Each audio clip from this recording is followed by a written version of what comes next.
as I may consume. The good chairman of the committee invoked the name of Mayor Muriel Bowser, the mayor of the District of Columbia, who sent us a letter with the chairman of the City Council, Phil Mendelson, which closes this way: not only should our policy decisions not be overturned by officials not elected to represent our residents, but this kind of piecemeal interference hurts our ability to confront crime and improve public safety in the District of Columbia. So what is this about, Mr. Speaker? House J Resolution 42 seeks to nullify a law passed unanimously by the Council of the District of Columbia to promote accountability for police officers who use excessive force or abuse their power, a goal that the vast majority of Americans share. The D.C. law banned the use of chokeholds and other dangerous neck restraints and set reasonable standards on the use of deadly force. It required public release of body-worn camera footage and created a police officer misconduct database for officers who have been convicted of a crime or had allegations against them civilly or administratively sustained. It prohibited D.C. from hiring officers who've engaged in criminal or official misconduct.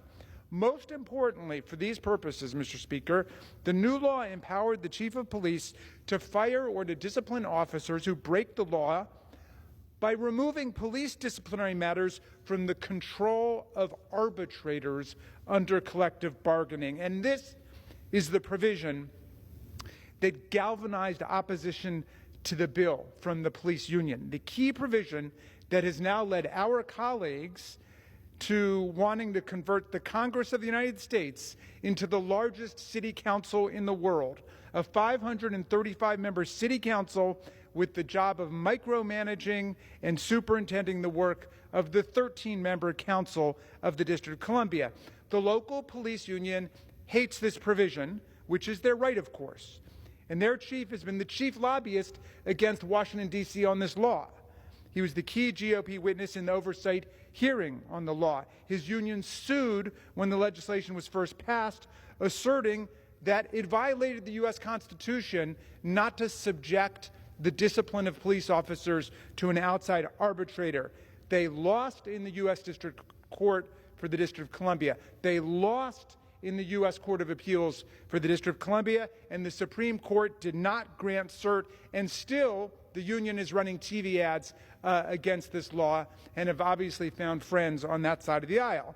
Now, in their eagerness to kick around the more than 700,000 tax-paying American citizens who live in Washington, D.C., but have no voting representation in the House of Representatives or in the U.S. Senate, our colleagues are embracing a claim that puts them in favor of an extreme police union position on discipline that jurisdictions across America are debating and many of them are rejecting. Why?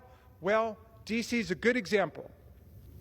Before passage of this law that they proposed to repeal, the D.C. Metropolitan Police Department had been forced by labor arbitrators to rehire a significant number of policemen and women who had been fired for engaging in serious criminal misconduct. Here are some examples of the officers who were fired, but the department was forced to reinstate by an arbitrator. One officer illegally struck a suspect multiple times in the head. The officer was criminally tried and convicted of criminal assault, sentenced to 30 days in jail, 3 years of probation, and 500 hours of community service. But despite strong opposition from the police department, he was reinstated by an arbitrator. Another officer, off duty at the time, sexually assaulted a woman and was convicted of misdemeanor sex abuse and sentenced to a 100-day suspended sentence and a year of probation. Despite strong opposition from the department, he was reinstated by an arbitrator to the force. Another off-duty police officer confessed to abusing a child.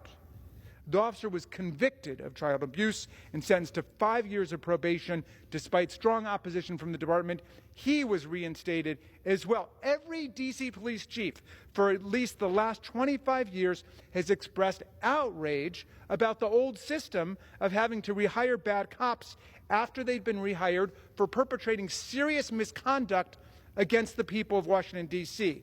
Former D.C. Police Chief Peter Newsham openly lamented that he had to allow, quote, very bad police officers back onto our department.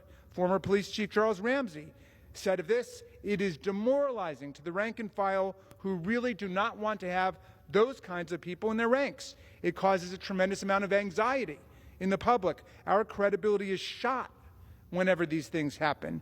And the current DC Police Chief, Robert Conte, says that giving the police the power over discipline reduces the risk of returning poor performers to the force. So forcing police chiefs to reinstate bad cops fired for breaking the law is bad for public safety. It's bad for community morale. It's bad for the morale of the vast majority of good cops who are doing their jobs. But it's also bad for taxpayers. Between 2010 and 2020, the Washington Post found that D.C. paid out $91 million to resolve claims of police brutality and misconduct. But taxpayers are also on the hook for back pay that was paid out to bad cops who were fired for this misconduct when they were rehired following the ruling of an arbitrator.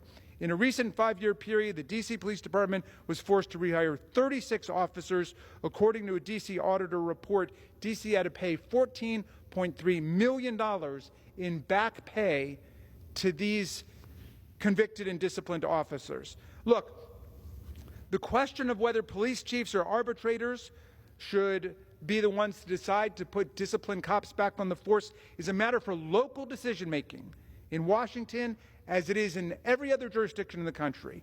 700,000 tax-paying American citizens have decided through their elected representatives that the chief of police, who's appointed by the mayor of the District of Columbia, should be the ones to be able to discipline bad actors within the police department. Reversing the D.C. government on this local matter is outrageous interference by Congress to impose a bad public policy on the capital city. And with that, I will reserve. The gentleman from Maryland reserves. The gentleman from Kentucky is recognized.